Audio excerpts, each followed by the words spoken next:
Salve, rapaziada, aqui é o Ryan Santos, seja bem-vindo ao Ryan Reage, o quadro onde eu reajo os meus canais favoritos da internet.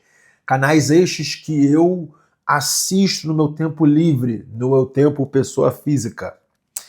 E antes da gente entrar nesse vídeo, eu peço para você dar o like e se inscrever nesse canal. Estamos cada vez mais perto da marca de 400 mil inscritos. Tá difícil de chegar, mas eu conto com você. Se inscrever aqui, dá o like. E hoje vamos para Luiz Felipe manda real sobre o caos econômico na Europa, no podcast do grande Ricardo Ventura. Lembrando que Luiz Felipe, ele é o descendente direto de Dom Pedro II, Dom Pedro I, a gente chama ele de príncipe, e ele foi deputado aí na direita. Vamos ver o que este camarada tem a falar. Lembro, saindo do Brasil nos anos 90, aí tinha um momento de hiperinflação, né? Sim. E a minha família falava, não, puxa, Felipe, fica aí, não volta, porque tá, olha, tá aqui 92, 93, lembrando que o plano real foi 94. Era 110% de overnight. Então, 3% ao dia, né? E eu me lembro, não, fica aí, faz aí. Fiquei mesmo, os anos 90 praticamente fiquei todo fora do Brasil, até o início do século XXI, mas sempre com a vontade de voltar. E o Brasil passando por esse... Uma coisa interessante, sempre quando tem hiperinflação no Brasil, a elite manda seus filhos para fora. Hiperinflação é sinal de, opa, sou rico, meu dinheiro está aumentando no Brasil, mas eu quero meu filho fora, porque hiperinflação gera crescimento econômico bem baixo e isso gera perigo nas ruas, sequestros e os caralho a quatro. A família do príncipe dizendo, fica por aí, mesmo com aquele dinheiro todo aí da família real, é um sinal disso daí. É mais um fica por aí por segurança do que um fica por aí por economia. Por esses ajustes, né, e tal, plano real, e depois ainda teve alguma crise aí no final dos anos 90, crise cambial, crise dos mercados emergentes, crise da bolha da internet, né, que faliu aí no início, 2000, ano 2000. Nasdaq e tudo mais. Depois veio os irmãos alemães lá, não é? Os Lehman Brothers. Lehman Brothers, exatamente, 2000. Sempre foi vendo umas coisas malucas. Né? Exato. Mas ali, até o final dos anos 90, a perspectiva para você era um jovem universitário, formado, querendo ter uma carreira executiva, o Brasil era a pior opção possível. Né? Você tinha que buscar fora. O Brasil começa a ser interesse depois da estabilização financeira, a moeda começa a ter mais aquele plano tripartite lá da questão de conter a inflação, um plano fiscal. Cara, se você pegar aí as pessoas que nasceram ali entre 1975 e 75 e 85, eles se deram muito bem profissionalmente. Por quê? Vamos lá. A pessoa de 75, ela tinha 25 anos em 2000. Se você parar para olhar, 25 anos em 2000 é uma boa idade, porque o Brasil começou a explodir em 2022. E ele estava ali bem posicionado numa empresa, num banco, e o Brasil fez assim, de 2002 para 2012. Então, o cara que tinha 25 anos ali, dos 25 por 35, que é a hora certa de você, colocar as fundações na sua carreira, essa pessoa se deu bem. Contido, uma projeção também, uma banda de operação do câmbio. Então, você estabilizou a moeda, metas de inflação, tem metas de inflação. Então, o que acontece? Com isso, de repente o Brasil começa, quem sabe aqui pode crescer, quem sabe aqui pode se ter uma série de oportunidades, investimento e tudo mais. Então, foi com essa pacificação que talvez o Brasil tenha dado uma acelerada grande no seu desenvolvimento econômico, mas não demorou muito a parte política vir interferir de novo, né, com esses planos aí socialistas e populistas que veio. Hoje, eu vejo o seguinte, tem muita gente que não teve... Cara, a década boa do Brasil foi 2002 a 2012. Ponto final. Que não viu que lá fora do Brasil, trabalhei na Europa e nos Estados Unidos. E por incrível que pareça, era a década do Lula. Mas não tem a ver com Lula não, rapaz. Já tem a ver com macro, tem a ver com China, com commodities.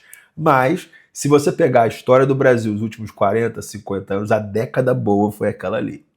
Quem estava bem posicionado, num bom cargo, durante aqueles 10 anos ali, se deram muito bem. Eu, entre aspas, cheguei atrasado na festa.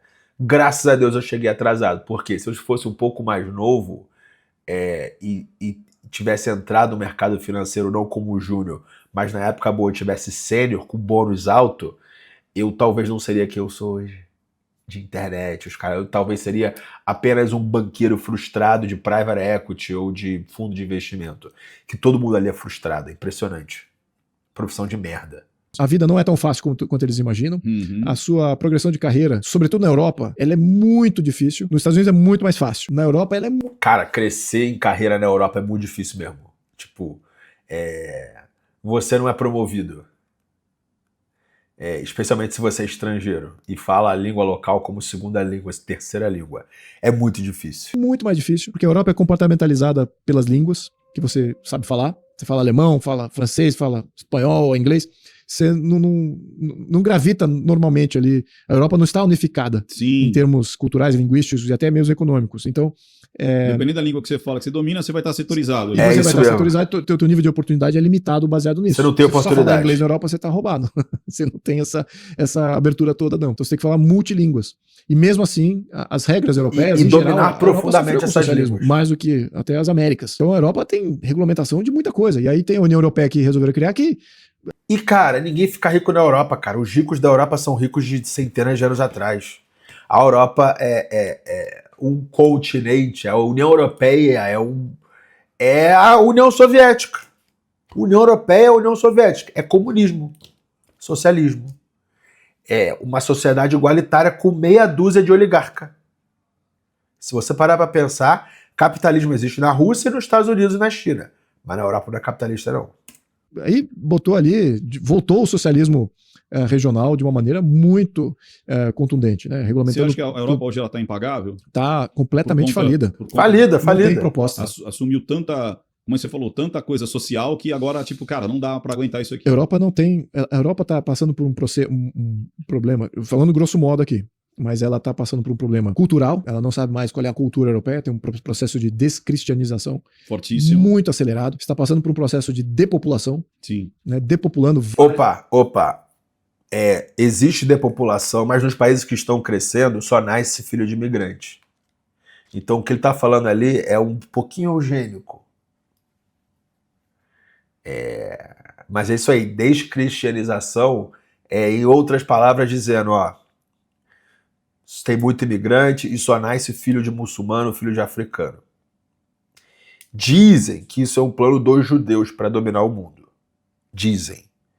Eu acho que é meio balela, mas dizem isso aí. Vários países, sobretudo do leste europeu, alguns até centrais, como a Itália, a Alemanha, tem esse problema de depopulação, problema de migração que eles ainda não conteram 100%, e de fato gera toda sorte de abalo nas instituições representativas e também de entrega de serviço público. Muito difícil, a questão explode a insegurança, e está explodindo esses benefícios sociais que eles expandiram para todo mundo, e sobretudo dando alguma prioridade e privilégio aí para os imigrantes. Então isso gera toda sorte de impacto estrutural no Estado social que eles criaram lá. E aí você vê a parte que eu diria que é uma das principais, que é a parte de defesa. A Europa tem, a exceção talvez da França, que tem uma política de defesa mais independente. Os outros países são completamente independentes. Depende dos Estados Unidos. E não tem tanto gasto assim com defesa. E o que acontece? Então você não tem as proteções que são naturais de um país que é soberano. E fica na dependência de uma proteção da OTAN que está muito distante da sua missão de proteger lá o. Não é a OTAN, não, é Estados Unidos sozinho. Eles não estão nem aí. A OTAN tem uma agenda de defender a Europa e os interesses norte-americanos na Europa. Então é uma visão mais expandida. Mas e a questão individual ali de cada um desses países? Não vejo muita força aí. Então isso acaba também gerando uma desconfiança que o país é inseguro. E que não precisa se gastar com segurança, não precisa se gastar com o armamento da Europa, e o serviço militar acaba tendo um impacto também social menor. Né? Quando você tem uma força armada ativa, operante, na defesa dos seus interesses nacionais, você tem um impacto não só de soberania, mas você tem um impacto social também. Né? A população, as mães que enviam seus filhos para o serviço militar, elas têm uma entrega ali muito grande. As famílias que têm pessoas no serviço militar têm uma entrega. E se esse serviço militar é um serviço ativo, você vai estar criando mini-heróis ali. Sim, você tem uma troca ali. Você tem uma troca que é importante para o contexto social, na formação de uma social e nacional. Social, né? e nacional. O nacionalismo ali, de falar, e aí como você falou, é a identidade. É a identidade. Tá se perdendo total, né? E a força militar, ela ainda tem essa missão, por menor que seja a sua atividade de força militar, mas que ela seja, que seja uma força militar extra territorial, ou seja, da tua fronteira para fora, né, impedindo o narcotráfico, impedindo contrabando, impedindo a imigração ilegal, impedindo tudo aquilo que afeta o contexto nacional, se ela tiver essa missão, é uma missão positiva, uma missão heróica, uma missão tradicional. Né? O que vemos no Brasil até? A gente não vê essas missões externas, só vê coisa interna, virou uma força interna. E mesmo assim, que não quer se envolver em nada que é interno. Né? Tem narcotráfico, tem contrabando, tem toda sorte de tráfico que você possa imaginar. E as forças militares não queremos se envolver, isso é por problema da polícia. Você acaba de... Bom, essas aí foram as palavras aí do nosso príncipe Luiz Felipe de Orleans e Bragança.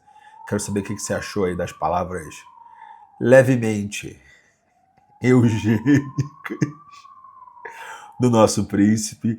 E pedir para você, como sempre, dar o like, se inscrever nesse canal e me recomendar alguns outros canais aí para eu reagir, tá? O pessoal tá reclamando que eu tô reagindo sempre aos mesmos canais. Esse aí foi um novo do Ventura, mas é isso. Tamo junto e é só o começo.